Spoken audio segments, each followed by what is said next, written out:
वही चीज आ जाएगी। चलो वो भी करा, अभी करा। चलो ओके, नाउ गेट सेट। स्वर व्यंजन नहीं आएंगे? सर संज्ञा और सर विशेषण आएंगे। ओके, संज्ञा मुहावरे और संज्ञा किसी व्यक्ति स्थान को संज्ञा कहते हैं। व्यक्ति वस्तु स्थान स्थान अथवा गुण के नाम को संज्ञा कहते हैं। स्थान अथवा गुण ये नाम को संज्ञा कहते हैं। नाम को संज्ञा कहते हैं। संज्ञा कहते हैं। और पदार्थ के नाम को भी संज्ञा कहते हैं, जैसे सोना चांदी, ये सब भी संज्ञा ही है। ठीक है? तो अगर देखें, बात ना करिए, व्यक्तिवाचक संज्ञा सर प्रॉपर नाम प्रॉपर नाउन, तो व्यक्तिवाचक संज्ञा में जैसे राम, व्यक्ति का नाम हो तो सिर्फ व्यक्तिवाचक संज्ञा कहते हैं। गंगा, ये सारी चीजें। किसी जगह के नाम को भी कह सकते हैं, ताजमहल भी कह सकते हैं, लाल किला, लाल हो सकता है, कोई भी, अरविंद नगर भी हो सकता है, केवी नंबर 1 भी हो सकता है, जातिवाचक संज्ञा। किसी चीज सर कॉमन नाम। मान लीजिए कि शेरू किसी कुत्ते का नाम है, लेकिन कुत्ता एक जाति है, तो वो किसी पूरे ग्रुप को प्रसन्न करता है। मनुष्य एक जाति है, ठीक है। विद्यालय भी एक ग्रुप हो गया, विद्यालय कोई भी हो सकता है। तो किसी चीज की जाति है, जैसे घर, तो ये सब जाति में आ जाएंगे। पेंसिल, कलम, दवा। ओके, नाउ भाववाचक संज्ञा। भाववाचक संज्ञा, अनमोल भाववाचक संज्ञा को क्या कहते हैं इंग्लिश में? किसी को बताने दो ना, अभी अभी आए, जमाई आने लगी, सोने लग गया, मतलब हर 0 लाए समय, अभी भी फिर भी सोने लग गया। हाँ, भाववाचक को इंग्लिश में क्या कहते हैं? ठीक है, सभी जानते हैं एब्स्ट्रैक्ट नाम, वो वर्ब कर रहा है। भाववाचक संज्ञा बहुत सालों से नहीं पढ़ा है, ये नहीं कि 1-2 साल से नहीं पढ़ा, कई सालों से सुन रहा है। तो एब्स्ट्रैक्ट नाउन, ठीक है। नाउन जातिवाचक को क्या कहते हैं? जातिवाचक आता ही नहीं होगा, संज्ञा ही नहीं पढ़ी 2nd क्लास से। कॉमन नाउन तो मधुरता, सुंदरता, जैसे बुढ़ापा, बचपन, यानी आपकी जो अवस्था है उसके आधार पर ये होता है। नाउ विशेषण देखिए, सर जो संज्ञा की विशेषता। विशेषण वे शब्द जो संज्ञा या सर्वनाम की, संज्ञा या सर्वनाम की विशेषता बताते हैं, विशेषता बताते हैं, जैसे कि विशेषण कहलाते हैं। विशेषण जैसे हरा तोता, कहलाते, सही कह रहे हो, हरा तोता, हरा विशेषण होगा, हरा विशेषण होगा, हरा तोता, काली गाय। तो इस तरीके से ये जो सब है, ठीक है। इसी तरीके से वीर, सैनिक,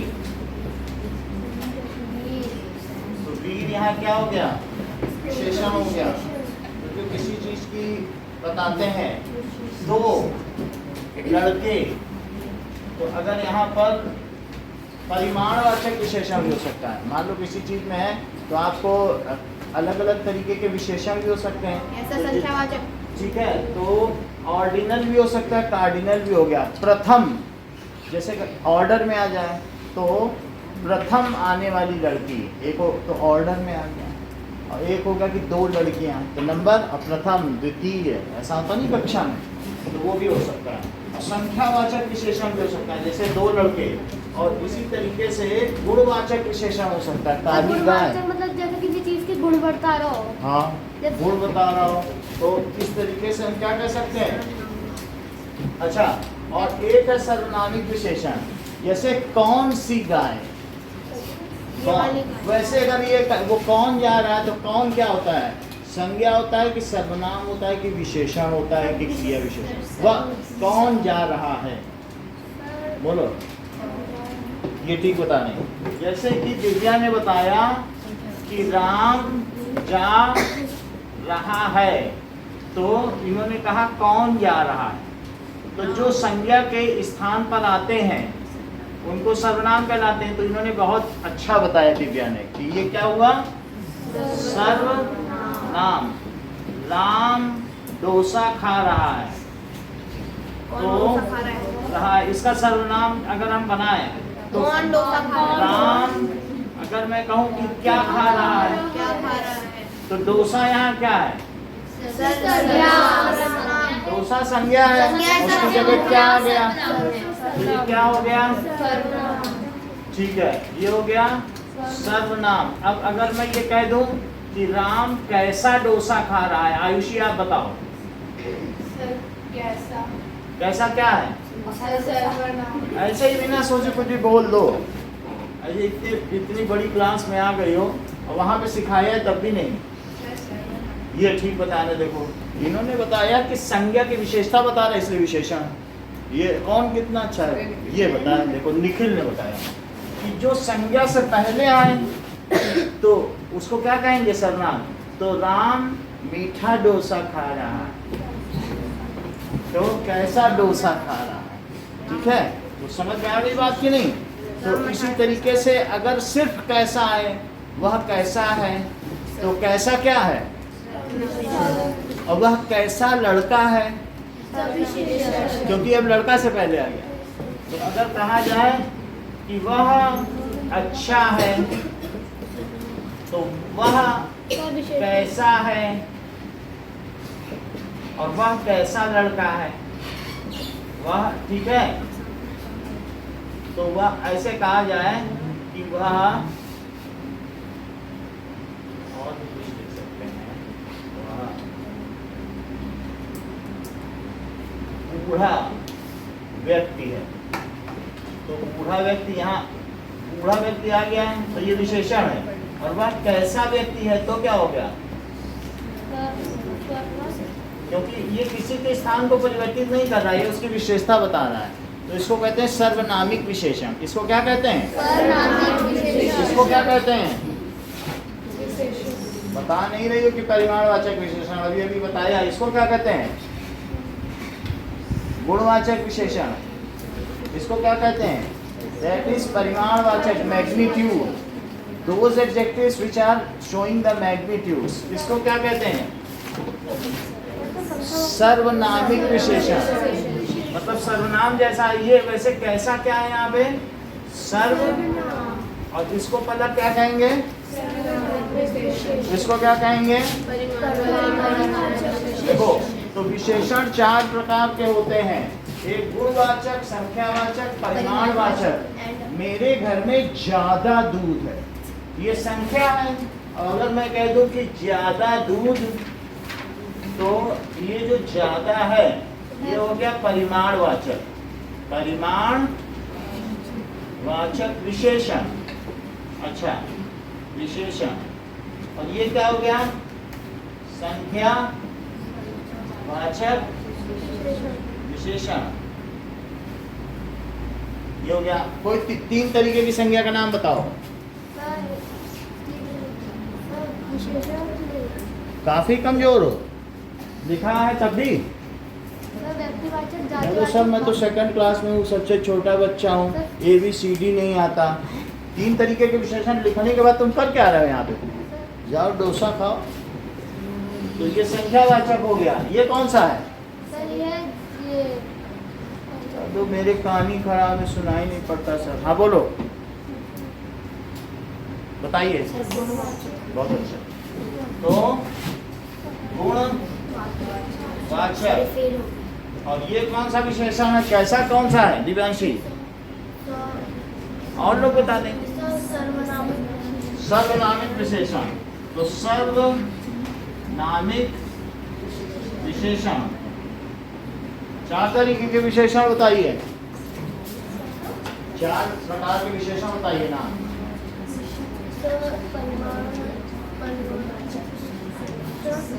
और सर्वनामवाचक और गुणवाचक विशेषण और जातिवाचक विशेषण, संख्यावाचक विशेषण, संख्यावाचक विशेषण और परिमाणवाचक विशेषण और सर्वनामिक विशेषण। बहुत अच्छा, बोलो रिपीट करो। नहीं गावाचक नहीं, रिपीट करो चारों।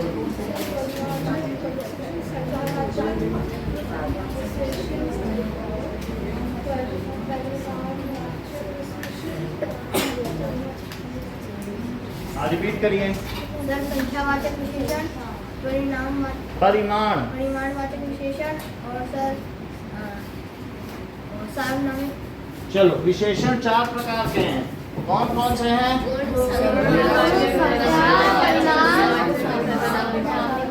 गुणवाचक, ठीक है, परिमाण वाचक और इसी तरीके से संख्यावाचक, संख्यावाचक और सर्वनामिक विशेषण।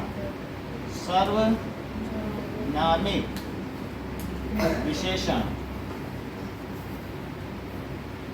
देखो, जैसे दो गुणवाचक, काली गाय, काली उसका गुण बता रहा गुण है, और ज्यादा गाय परिमाण हो गया, और दो गाय सब संख्यावाचक और कैसी गाय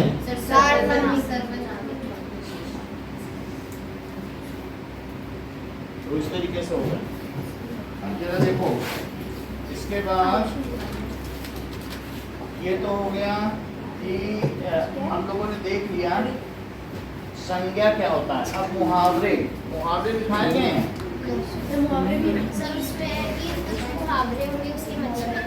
बता लोगे? ठीक है, एक मुहावरा है। ठीक है,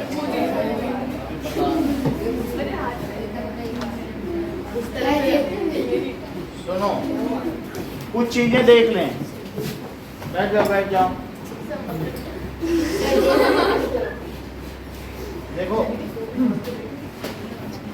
सो दाल में काला होना, कुछ मुख्य मुख्य बता रहे हैं मुहावरे। तो दाल में काला होना, गड़बड़ होना,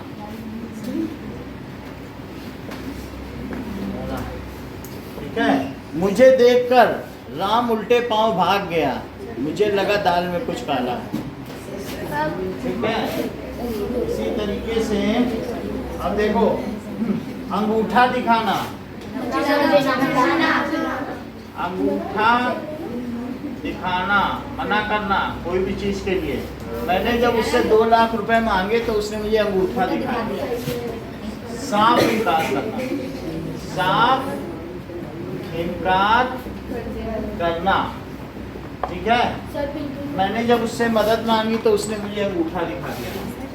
अब अंधे की लकड़ी, अंधे की लकड़ी, एकमात्र सहारा, सहारा, ठीक है। नाउ रमई का कमासुद बेटा, रमई के पति की मृत्यु के बाद उसकी अंधे की लकड़ी बना हुआ, यानी विधवा माँ का कमासुद बेटा उसकी अंधे की लकड़ी होता है, काम करने वाला। विधवा माँ का बेटा, उसका इकलौता बेटा उसके अंधे की लकड़ी। समझ में आ गई बात कि नहीं? अब देखो, अंधे के हाथ बटेर लगना, अंधे बटेर जानते हो, इतना मोटा पक्षी होता है। अरे आज तो बटेर लग गई, पका के खाएंगे। दैट इज अंधे के हाथ बटेर। 2.5 किलो का एक बटेर होता है, हाथ बटेर।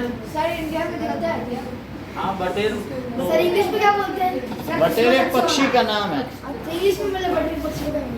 बटेर को देख लेंगे, लेकिन वो ग्रे कलर का होता है। तो अंधे के हाथ बटेर लगना, तो मूल्यवान वस्तु मिल जाना। तो किसी चीज को, अयोग्य को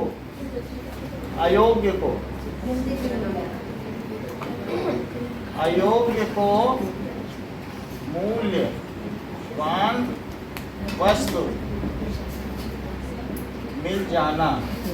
ठीक है, उस लंगड़े की शादी ऐश्वर्या राय से हो गई, सभी कह रहे हैं कि अंधे के हाथ बटेर लग गई।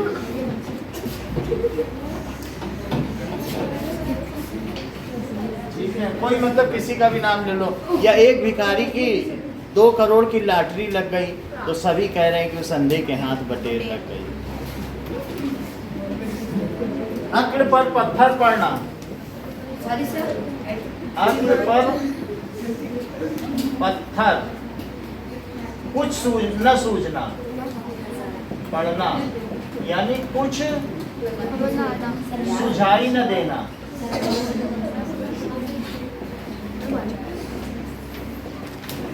ठीक है, मैंने हिंदी प्रश्न पत्र में सामाजिक विज्ञान का उत्तर दे डाला, लगता था मेरी अक्ल पर पत्थर पड़ गए हैं। हिंदी का पेपर आया था, मैं साइंस का करके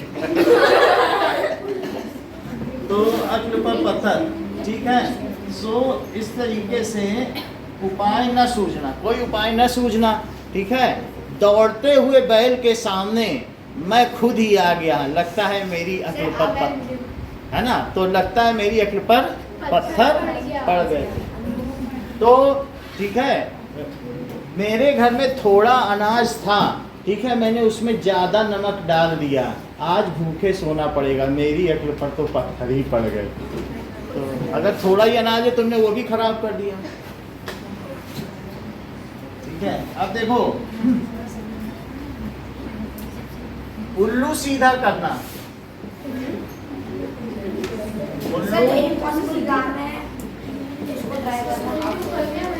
अपना काम बनाना, अपना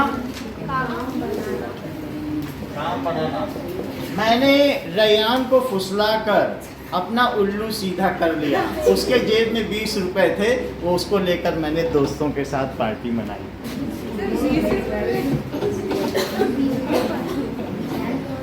उल्लू सीधा करना यानी काम बनाना। तुम किसी तरीके से दूसरे को बहला फुसला दो, ए यार पलक मेरी देखो मम्मी पापा दोनों बीमार हैं, 15 रुपए दे दो ना, उनको इंजेक्शन लगाना है, ग्लूकोज। हाँ हाँ बिल्कुल, लो लो लो 15 रुपए, और फिर जाके समोसा खाया। ऐसा होता ही नहीं, अपना उल्लू सीधा कर लिया। तो ग्लूकोज का एक पैकेट पाउच लो और चढ़ा दो। इसी तरीके से अपनी खिचड़ी अलग पकाना, अपनी खिचड़ी अलग पकाना। अपनी खिचड़ी अलग पकाना का मतलब सबसे अलग रहना, सबसे अलग रहना।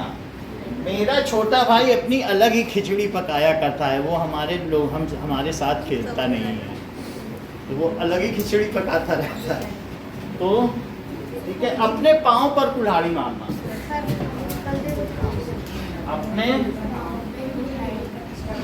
पाँव पर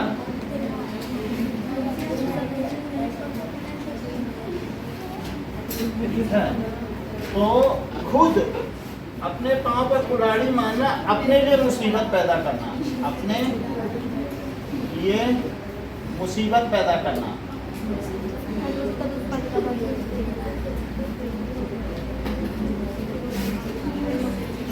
मैंने अपने कक्षा अध्यापक से झगड़ा कर कर अपने पाँव पर ही कुल्हाड़ी मार दी, अब वो मुझे हर एग्जाम में फेल कर रहा। क्लास टीचर, हर एग्जाम में फेल दे सकते हैं। वो उसके पास एक सब्जेक्ट है वो फेल ही कर देगा, अब बाकी में पास होते रहो। तो जो PT1 PT2, तो मैंने कक्षा अध्यापक से झगड़ा कर अपने पाँवों में कुल्हाड़ी मार दी। अपने मुँह मिट्ठू बनना, अपने मुँह मियाँ मिट्ठू। मिट्ठू होता है जैसे तोता कोई चीज रटता रहता है, तो बनना मियाँ मिट्ठू, वही चीज वो बार बार रटेगा। तो अपनी तारीफ खुद करना। अनमोल अपने मुंह मियाँ मिट्ठू बनता रहता है। वो कहता है कि देवव्रत और निखिल मेरे सामने पानी भरते हैं, इनकी सब लोग क्लास में हंसी उड़ाते रहते हैं। अनमोल अपने मुंह मियाँ मिट्ठू बनता रहता है, मुझसे तो तेज कोई नहीं है। ठीक है, आंखें दिखाना, डराना मुझे आंखें। सब मुझे अच्छा पता है, मेरी मम्मी रोज करती है। तो जब मैंने उसे आंखें दिखाई तो उसके होश ठिकाने आ सर एक गए। और हो सकता है सर, मैंने गलती से कुछ काम किया और मेरी मम्मी ने आंखें ये दिखा के मुझे डराया। हाँ, ठीक है। तो उन्होंने, जैसे तुमने कोई गलत काम कर दिया, फिर उन्होंने क्या किया होगा मम्मी ने? आंखें दिखाई। ये भी हो सकता है, उन्होंने कहा कि उनको आंखें दिखाई, फिर वो डर गए। आंखें दिखाई। बाहर गया अब आंखों में धूल झोंकना, सर उसको बुद्धू बना देना, बुद्धू बना देना। धूल झोंकना, धोखा देना। देखो बात मत करो। तो एक फेरी वाला मेरे सोने को गहने को चमकाने की बात कर उन्हें लेकर फरार हो गया। उसने मेरी आंखों में दिन दहाड़े धूल झोंक दी। दिन दहाड़े यानी दिन की रोशनी में। और आसमान से बातें करना, खुद से बात करना। बहुत तेज चलना। रणबीर चौकड़ी भर भर कर चेतक बन गया, निराला था, पड़ गया राणा के घोड़े से, पड़ गया हवा का पाला था। तो वो इधर नहीं, वो उधर नहीं, कब कहाँ खबर वो किधर नहीं। तो ये बताया गया चेतक के बारे में। राणा की पुतली हिली नहीं, लेकर सवार उड़ जाता था, और जब बीच हवा में बाघ हिली तब तक चेतक मुड़ जाता। तो बताते हैं कि चेतक कितना तेज था। ठीक है। आस्तीन का सांप होना, सर तू मित्र बन के धोखा देना। मित्र बन के धोखा देना। शौर्य तो आस्तीन का सांप निकला, वो मेरे पेन ही लेके भाग जा रहा सर था। सही बताया आपने। ठीक है, अब आगे देखो। ये तो बात हो गई मुहावरे की। अब द्वंद्व समास देखो। समास में पढ़ रहा ना, राम और श्याम, ऐसे कर सकते हो। चलो अब हम लोग डिस्कवरी ऑफ इंडिया देखते हैं। इस सीरियल को भी आप लोगों ने देखा है, 700 एपिसोड का बना था ना, भारत एक खोज। जवाहरलाल नेहरू ने जेल में लिखा था इसको, और इसके 700 एपिसोड्स भी बने।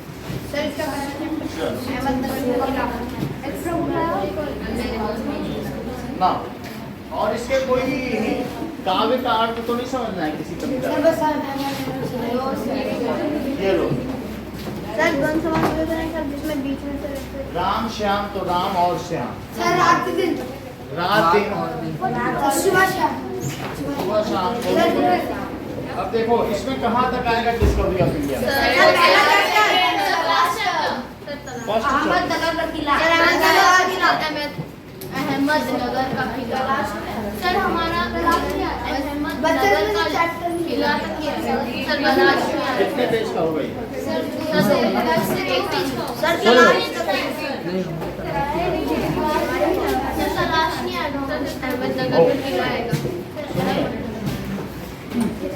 यह मेरी 9वीं जेल यात्रा थी। हमें यहाँ आए 20 महीने से भी अधिक समय हो चुका था। बात ना करो ना, बात करोगे तो फिर हमको तो भी तो 5 घंटे बोलना है, तुम तो यार 2 मिनट बोल के चले जाओगे, तो हमारी भी तो सुनो। सो कहाँ तक बताया मैंने?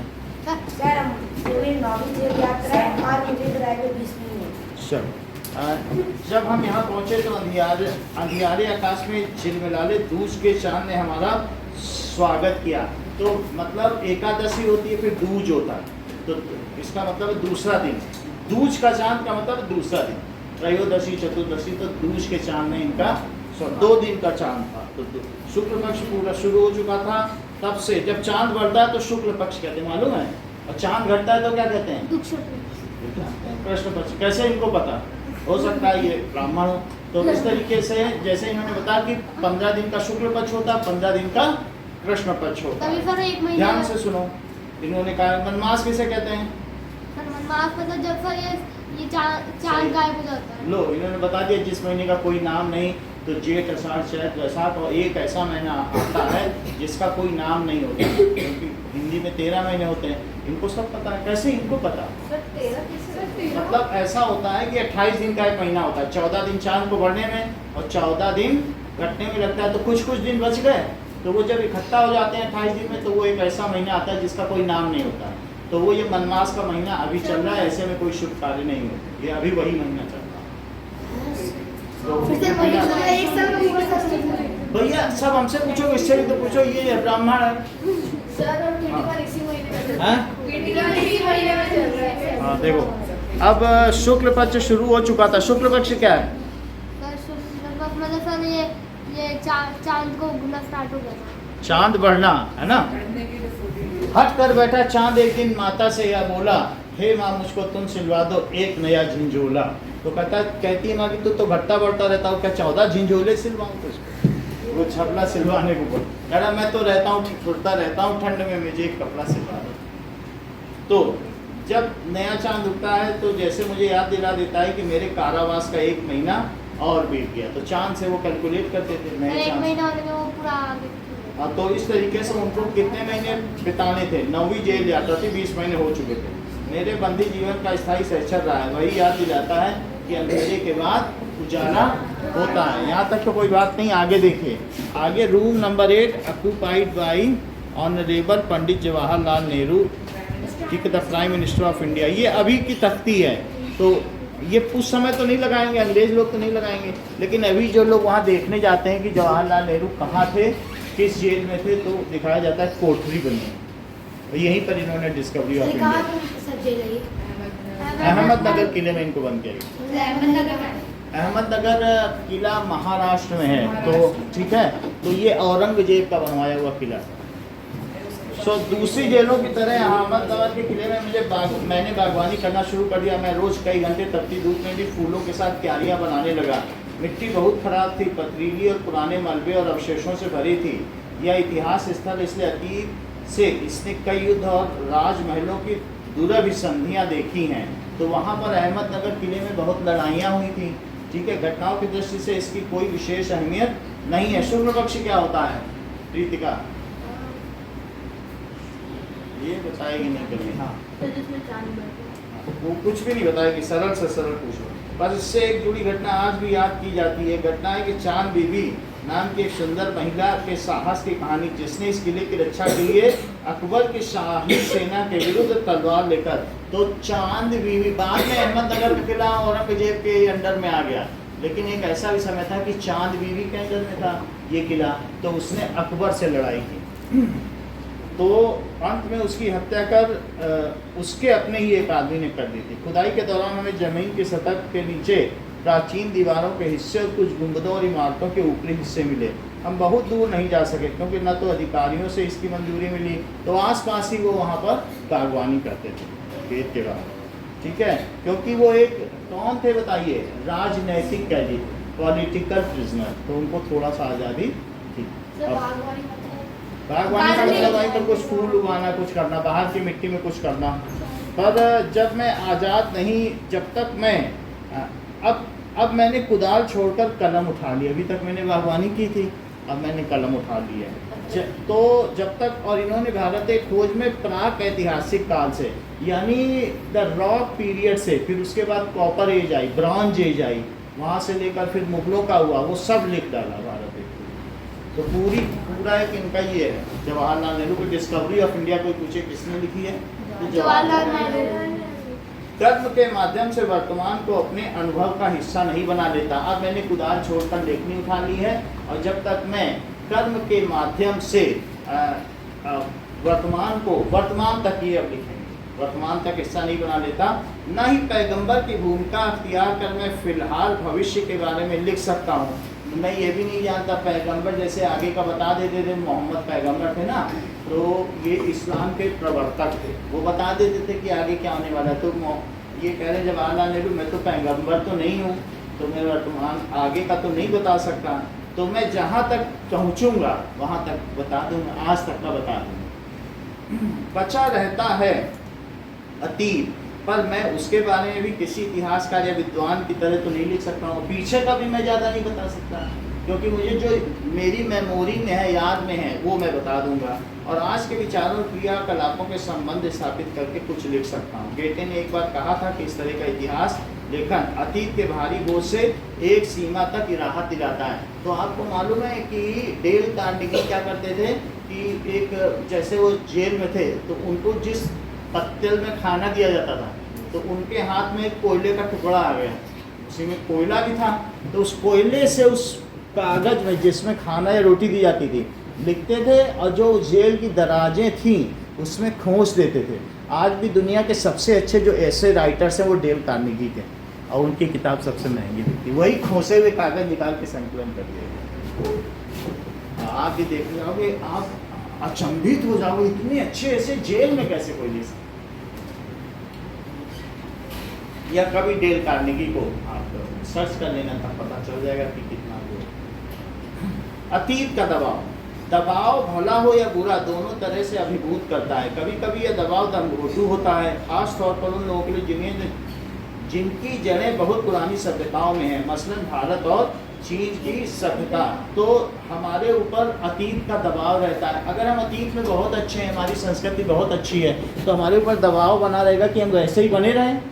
हम अभी मान लो जैसे पश्चिमी सभ्यता या वेस्टर्न कल्चर को ना अपनाएं कि वो जैसे कपड़े पहन कर घूम रहे हैं, क्या हम वैसे घूम सकते हैं? नहीं घूम सकते हैं। तो हमारे ऊपर अतीत का दबाव रहेगा कि भाई आपकी संस्कृति बहुत अच्छी है, आप नशाखोरी ना करो, शराब ना पियो, ये सब दबाव बने रहते हैं। तो अच्छा भी हो सकता है और खराब भी। कभी कभी संस्कृति का इतना ज़्यादा दबाव हो जाता है कि हमें बदलना भी पड़ता है।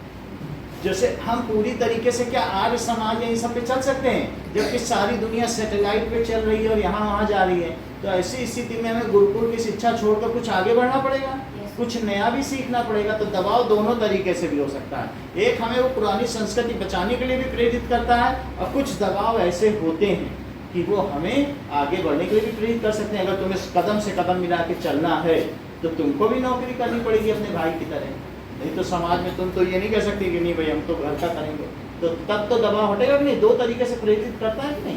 तो पहले की स्त्रियों का रोल देख लो और अब की स्त्रियों का। अब सब लोग सोचते हैं कि हमें काम मिल जाए, हम करें, ये होता है कि नहीं?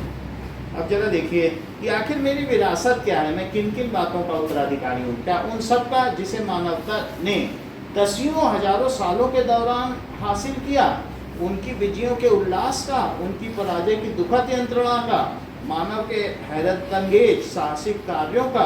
यानी ये बता रहे हैं कि हमने जो मानवता हासिल की वो काफ़ी समय में की। इसके अलावा क्या हुआ, बहुत सारी लड़ाइयाँ हुई, उनके उल्लास भी मनाए गए, पराजय भी हुई। तो ये सब चलता रहा है। हम भारतवासियों की विरासत में एक खास बात है, लेकिन फिर भी भारत में क्या खास बात है कि कोई व्यक्ति औरों से एकदम अलग नहीं हो सकता। हम लोगों पर विशेष रूप से ये बात लागू हो सकती है जो हमारे रक्त मांस और अस्थियों में समाई है। इसी विशेषता से हमारा रूप बना है और हमारा भावी रूप बनेगा। हम लोगों में क्या होता है, सामंजस्य की भावना है भारतीयों में। हम किसी को भी अपने में समाहित कर लेते हैं। जैसे जब मुग़ल आए तो मुग़लों की सभ्यता को हमने समाहित कर लिया और हमारा अंदाज लखनवी हो गया, उर्दू का। तो सब जगह उर्दू फैली फूली, ठीक है कि नहीं? हम सहज हो जाते हैं। पारसी आए, जैसे जरथुस्त्र के मानने वाले तो ईरान से आए थे, जिसे पर्सिया कहते हैं, उनको भी हमने आने दिया। यहूदी आए तो हमने कहा ठीक है तुम अपना सिनेगॉग बनाओ, यहाँ रहो। यहूदियों को सबसे पहले हमने शरण दी। सबसे पहली मस्जिद विश्व की हमारे यहाँ बनी, यहाँ तक कि अरब में भी नहीं बनी। सबसे पहली मस्जिद कहाँ बनी? भारत में। तो भारतीयों की एक एकोमोडेशन की प्रॉपर्टी है जो भारत को विश्व गुरु बनाता है। समझ में आई बात कि नहीं? तो हम हैं मस्जिद है, देखते हैं बता देंगे, लेकिन ये बात है कि जो विश्व की पहली मस्जिद बनी है वो भारत में बनी, ठीक है कि नहीं? और इसके अलावा भी सबसे अधिक धर्मों को जन्म देने वाली भूमि भी कौन सी है? भारत। बौद्ध धर्म का यहीं उदय हुआ और जैन धर्म का यहीं उदय हुआ।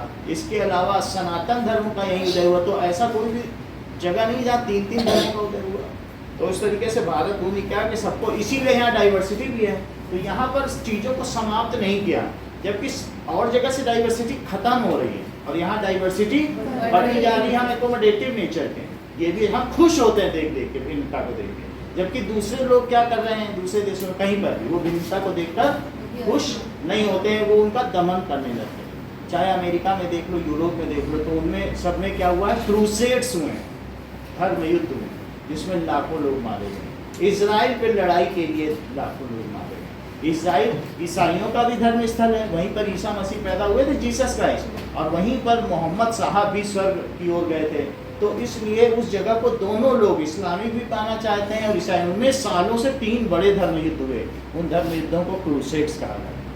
तो लेकिन हमारे यहाँ ऐसा नहीं है, हमारे यहाँ धर्म के नाम पर कभी भी भारत में युद्ध नहीं हुआ है। और हम लोगों की किस तरीके की नीति है, समावेशी। जो यहाँ आए भी लूटने, उन्होंने भी यहाँ राज करना ही चाहा, बोले कि ये तो बहुत अच्छी जगह है, तो इस तरीके से ये भी है। ठीक है, इसी विशिष्ट विरासत का विचार और वर्तमान हमें लागू करने के एक लंबे अरसे से मेरे मन में घर किए हैं, मैं इस बारे में लिखना चाहता हूँ। तो हमारी एक विशेषता है जो हम सबके मन में समाई हुई है, और हम बीते हुए सालों में मेरे मन में भारत ही भारत रहा है। इस बीच में बराबर उसे समझने और उसके प्रति प्रतिक्रियाओं का विश्लेषण करने की कोशिश करता रहता हूँ। मैंने बचपन की ओर लौट कर याद करने की कोशिश की कि मैं तब कैसा महसूस करता था, मेरे मन में इस अवधारणा ने कैसा रूप ले लिया और मेरे ताज़ा अनुभव ने उसे कैसा संवारा था कि बचपन में मैं क्या था। ये बहुत अमीर घर में पले थे, तो जवाहरलाल नेहरू मोतीलाल नेहरू के बेटे थे। इन्होंने सारी शिक्षा बाहर की, और इंदिरा प्रियदर्शनी इनकी बेटी भी बाहर पढ़ी हुई थी। राजीव गांधी ने भी बाहर शिक्षा हासिल की। इसके अलावा इनके बेटे राहुल गांधी ने भी, उनकी पूरी पीढ़ियाँ बाहर पढ़ी थी। मोतीलाल नेहरू खुद भी वकालत करते थे, और उनको सर की उपाधि और बड़ी बड़ी उपाधियाँ अंग्रेजों से मिली थी। वो अंग्रेजों के तीमारदार कहे जाते, यानी अंग्रेजों की फरमाबरदारी करते थे। तो इस तरीके से कि सब कुछ जैसे अंग्रेज नहीं जैसे खुश होते हों वही काम वो करते थे। तो ऐसा था। आखिर अब ये ऐसी जगह पे ये पले बढ़े जो अंग्रेजों की, ये जल्दी से जल्दी जैसे अंग्रेज कपड़े पहनेंगे तो ये नकल करेंगे कैसे पहन रहे हैं, हम भी वैसे पहन रहे हैं, ऐसा रहता है इनके परिवार में। आखिर ये भारत है क्या, अतीत में ये किस विशेषता का प्रतिनिधित्व करता है और अपने प्राचीन शक्ति को इसने कैसे खो दिया। पहले तो जो भारत था इसमें बहुत कॉटन अच्छा होता था, दुनिया का सबसे अच्छा कॉटन होता था। ईस्ट इंडिया कंपनी आपने देखा तो ये सोने की चिड़िया, लोग यहाँ सोना दे करके सामान लेते थे। तो ये इसने अपनी विशेषता को कैसे खो दिया। और इसके अलावा आज हमारा GDP जो 6.7 है, ग्रॉस डोमेस्टिक प्रोडक्ट, जो हमारा नहीं रेट है, तो वो चंद्रगुप्त मौर्य के सामने 16 हुआ था। तो ये GDP दुनिया की कहीं की नहीं रही। और हमारे यहाँ की संस्कृति, चाहे सिंधु घाटी सिविलाइजेशन ले लो, हिंदू हड़प्पन सिविलाइजेशन ले लो, तो प्राचीन नदी घाटी सभ्यताएं हमारे यहाँ ही तो जन्मी है। जो रिवर के किनारे रिवर वैली सिविलाइजेशंस होती है ना, तो सबसे पहले दुनिया में कहाँ जन्मी, इंडिया में ही जन्मी। तो हम उन सबको कैसे खो गए, आखिर कहाँ हम गलत हो गए कि हमारी सभ्यता खो गई, ये पूछना चाहते हैं। विशाल जनसंख्या का बसेरा होने के अलावा आज उसके पास ऐसा क्या कुछ बचा है जिसे जानदार कहा जा सकता है। आधुनिक विश्व से उसका तालमेल किस रूप से बैठता है। हम विश्व में कहाँ खड़े हैं, हमारे पास जनसंख्या तो बहुत है, लेकिन हम विश्व में कहीं खड़े हैं। अगर हम अपनी पुरानी उस गौरवशाली संस्कृति को फिर से जी सकें, जो जो चीज़ें जहाँ जहाँ बची हैं, कई जगह तो खंडहरों में हो गई, ठीक है कि नहीं, लेकिन अगर उसे फिर से जीवंत कर सकें तो क्या होगा। आपको कभी इतिहास में पढ़ाया ही नहीं गया कि कोणार्क का सूर्य मंदिर में क्या क्या चीज़ें हैं, कैसे उसमें मंदिरों में थाप मारो तो कैसे 7 धुन निकलती है खंभों में, ये सब कभी पढ़ाया नहीं गया। तो इस तरीके से जो कांग्रेसी विचारधारा थी उसके साथ कम्युनिस्ट विचारधारा भी रही है, यानी चीन की। तो हमारे यहाँ चीन का बहुत ज़्यादा प्रभाव है, तो उन्होंने दूसरे देशों के बारे में तो बहुत पढ़ा है, लेकिन भारतीय गौरवशाली इतिहास के बारे में आपको ज़्यादा नहीं पढ़ाया गया कि चंद्रगुप्त मौर्य कौन थे, समुद्रगुप्त कौन थे, क्या क्या थे, और हमारी संस्कृति कितनी पुरानी थी। अलाउद्दीन खिलजी ने जब तक्षशिला के वो विद्यापीठ में आग लगाई तो 3 महीने तक जलता रहा, इतने सारे ग्रंथ, तो 3 महीने तक आग लगातार चलती रही। और उसके सैनिक, हजारों सैनिक इस बात की सुरक्षा करते रहे कि एक भी ग्रंथ कोई लेके ना जा सके। तो आप समझो ये 5000 साल पहले से ये जो ऋषियों ने लिखना शुरू किया, और किस किस विषय पे लिख डाला, और वो सारी आग लगा दी गई। अगर हम उनको जी सकें, या जो लोग जिन्होंने उसको सुना है या पढ़ा है उनसे फिर से संकलित कर सकें, तो क्या हम विश्व गुरु नहीं बन सकते। तो यही बात बताई जा रही है। भारत मेरे खून में रचा बसा था, इसके बावजूद मैंने उसे एक बाहरी आलोचक की नज़र से देखना शुरू किया। एक आलोचक जो वर्तमान के साथ साथ अतीत के बहुत अवशेषों को, जिसे उसने देखा था, नापसंद करता था। मैंने भारत को आलोचना की दृष्टि से देखा कि भारत में क्या क्या कमी है।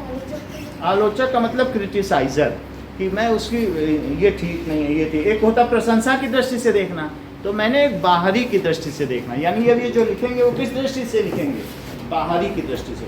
तो जैसे टीकाकार नहीं होता है, वो लिखता है कि भाई तुलसी रामायण में ये गड़बड़ है, ये गड़बड़ है, ऐसे टीका लिखना। तो वैसे ही किसी भी चीज़ पर आप लिखें। एक हद तक मैं उस पश्चिम के रास्ते होकर पहुंचा था, मैंने उसे उसी भाव से देखा जैसे संभवतः किसी पश्चिमी मित्र। ये पश्चिम में रहे थे, टोटल इन्होंने लाइफ टाइम कहाँ गुजारी थी, वेस्टर्न कंट्रीज में, ठीक है। इवन महात्मा गांधी भी इंग्लैंड से बैरिस्टर बन के आए थे, और ये भी बाहर रह चुके थे, तो इनका और उनका तालमेल अच्छा बैठा। और महात्मा गांधी ने 3 सालों तक अंग्रेजों के तरफ से केस लड़े थे। साउथ अफ्रीका में तो लड़े ही थे, लेकिन उसके पहले 3 साल वो अंग्रेजों के, वो होता नहीं एक अनुबंध का कार्य कि तुम हमारे यहाँ से बैरिस्ट्री कर रहे हो तो 3 साल हमारे केस लड़ोगे, तब तुम अपना काम शुरू कर सकते। ऐसा नहीं होता कि लॉकिंग पीरियड। अब देखो, क्या मैंने भारत को जान लिया था? इन्होंने कहा मैं पश्चिम की तरह से भारत को देखूंगा, कि अंग्रेज भारत को कैसे देखते हैं मैं भी वैसे ही देखूंगा। तो लेकिन अगर भारत के पास कुछ नहीं होता तो बहुत जीवंत और टिकाऊ रहा है, तो वह बहुत कुछ जो सार्थक है, तो भारत का वजूद उस रूप में नहीं होता जैसा आज है, और वह हजारों वर्ष तक अपने सभ्य अस्तित्व की पहचान इस रूप में कदापि बनाए नहीं रख सकता था। जैसे आप समझ लो, पर्सिया था, पर्सिया में इस्लाम का आक्रमण हुआ, फारसी धर्म समाप्त हो गया। जो नए धर्म थे वहाँ पर इस्लाम ने या ईसाइयों ने आके समाप्त कर दिया। तुमको मालूम है मणिपुर में आज जो कुकी समाज है वो जनजातीय समाज है, उसका कोई पुरानी संस्कृति नहीं है, तो ईसाई मिशनरियों ने आकर के सबको क्रिश्चियन बना दिया। तो लेकिन जिसकी संस्कृति 5000 साल पुरानी है, ऐसा व्यक्ति मर तो सकता है लेकिन अपनी संस्कृति छोड़ेगा तो नहीं छोड़ता। तो दूसरी जगहों पे जो संस्कृति है वो नई नहीं दिखती है, लेकिन यहाँ की जड़ें बहुत गहरी हैं। तो ऊपर का पेड़ काट दोगे लेकिन वो जड़ें नया पेड़ निकाल देती। बात समझाई? एक छिछली जड़ें होती हैं। तो जहाँ नई नई संस्कृति पैदा हुई थी, जैसे ईसा मसीह बहुत पुराने नहीं हैं, जीसस क्राइस्ट 2000 साल पुराने हैं, और इसी तरीके से पैगंबर मोहम्मद 1500 साल पुराने। तो वहाँ कई जगह उनके धर्म प्रचलित हैं, लेकिन जो बहुत गहरी जड़ें थी उसने भारत को आज भी भारत बनाए रखा। वो उनको कोई हिला नहीं पाया। मुगल आए और अलाउद्दीन खिलजी आए, कितने लोग आए, लेकिन क्या वो बदल पाई? लेकिन अभी भी वो संस्कृति, ऐसा नहीं है कि इस्लाम ने शासन नहीं किया। इस्लाम नया धर्म होने के बाद भी 53 देश में शासन कर रहा पूरी तरीके से, फुल फ्लेज। और लेकिन इंडिया में क्यों नहीं हो पाया? इंडिया में भी तो बहुत सारे आए और बहुत सारे हमने यहाँ तक कि शासन भी किया, सब बदल जाते, क्यों नहीं बदल गए मुस्लिम धर्म में? लेकिन जब जड़ें गहरी होती हैं तो ऐसी स्थिति में थोड़े समय के लिए तो बदलाव हो सकता है, लेकिन उस शासक के जाने के बाद फिर क्या होता है? फिर लोग अपनी पुरानी संस्कृति में आ जाते हैं। बात समझ में आई? तो ऐसा ही जवाहरलाल नेहरू लिख रहे हैं। तो भारत में ऐसा क्या था जो उसका विशेष तत्व तो आज भी मौजूद है? अब देखिए, सीरिया में भी योग अपनाया जा रहा है। तो ऐसा क्या है? अलग अलग ऋग्वेद, यजुर्वेद, सामवेद, अथर्ववेद में देखो तो अलग अलग चीज़ें दी गई हैं, अलग अलग जड़ी बूटियों के नाम दिए गए हैं। तो वही चीज़ों के बारे में लिख रहे हैं। मैं भारत के उत्तर पश्चिम में सिंधु घाटी के मोहनजोदड़ो के एक टीले पे खड़ा था। तो ये अभी की बात नहीं है, ये अभी मेमोराइज कर रहे हैं, फ्लैशबैक में चलेगा कि मैं सिंधु घाटी के टीले पे खड़ा हुआ। मेरे चारों तरफ उस प्राचीन नगर के घर और गलियां बिखरी थी। जिस समय जो ऋतिक रोशन ने एक मूवी भी बनाई थी, हड़प्पा पर नहीं बनाई थी, तो उसमें यही दिखाया गया था। 5000 साल पहले, 5000 साल पहले ईंटों से घर बना लिए गए, मतलब ब्रिक सिस्टम, जबकि अभी कुछ समय पहले ही यूरोप में प्रचलित हुआ था। और वहाँ 2 मंजिला ईंटों के घर बन गए। सिंधु घाटी की सभ्यता में कैसे बना लिए? अभी आया है कि एक ऐसी 7000 साल पहले की पत्थर पर उकेरी मूर्तियाँ हैं जिसमें साइकिल पर व्यक्ति बैठा हुआ है, जबकि साइकिल का आविष्कार तो पिछले 700 साल में हुआ है। तो लोग सोच रहे हैं कि ऐसे कैसे? तो कहीं कहीं पर जो पुरानी सभ्यता है वहाँ पर देखने में पता चलता है कि कुछ चीज़ें हो गई, लेकिन फिर उनका समय के साथ क्या हो गया, पता चला। तो इसके स्थायी रूप से टिके होने का कारण है इसका ठेठ भारतीयपन। यही आधुनिक सभ्यता का आधार है। यह विचार आश्चर्यचकित कर देता है कि कोई संस्कृति या सभ्यता 5-6 हजार वर्ष या उससे भी अधिक समय तक निरंतर बनी रहे। तो ये जो हमारी सभ्यता है ये निरंतर जी रही। यानी आपने देखा कि कौन जेम्स मिल ने बताया था ना, तो जेम्स मिल ने बताया कि ये मुस्लिम एरिया काल है, ये हिंदू काल है, ये ब्रिटिश काल है। लेकिन क्या ऐसा कभी हुआ है? वास्तव में ये तीनों एक साथ ही रहे। कभी पूरी तरीके से कभी ब्रिटिश काल हुआ है? नहीं हुआ है। तो ये सब एक साथ रहे। अब जरा और देखो तो फारस, मिस्र, ग्रीस, चीन, अरब, मध्य एशिया के लोगों ने उसका निकट संपर्क रहा। भारत ने उन्हें प्रभावित किया और स्वयं भी प्रभावित हुआ। फिर भी उसका सांस्कृतिक आधार कितना मजबूत है वो हिला नहीं। तो हमने दूसरों को प्रभावित किया, हम उनसे प्रभावित हुए, लेकिन हमने अपने कल्चर को नहीं छोड़ा। जबकि जो दूसरे देश हैं उनमें ईरान का जो मूल धर्म था वो पूरी तरीके से फारसी धर्म था, वो पूरे लोग नष्ट हो गए। वहाँ एक भी फारसी नहीं, हमारे यहाँ फारसी हैं, तो दैट इज़ पर्शियन। जो बहुत अमीर लोग हैं ना, फारसी लोग बहुत अमीर होते हैं भारत में, तो वो क्या होते हैं, जाली के ऊपर अपने शव को छोड़ देते हैं, चिड़िया खा लेती हैं। उनका जो है दाह संस्कार का अलग ही सिस्टम है। और उस जो टाटा, बिरला, ये सब हैं, ये फारसी लोग हैं। इन्होंने सबसे अमीर लोग जो थे भारत में वो कौन थे? फारसी। तो दूसरे जगहों पर तो पूरी संस्कृति का परिवर्तन हो गया क्योंकि उनकी ज़्यादा पुरानी थी ही नहीं, लेकिन हमारी संस्कृति कैसी रही? ये टिकाऊ बनी रही।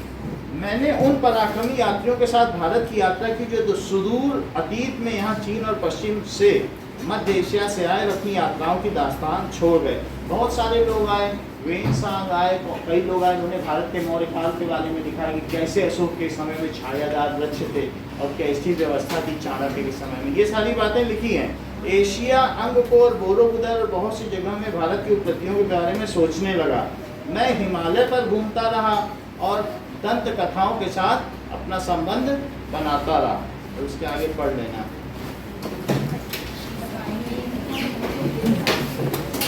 इस पर क्वेश्चन आंसर आएंगे क्या?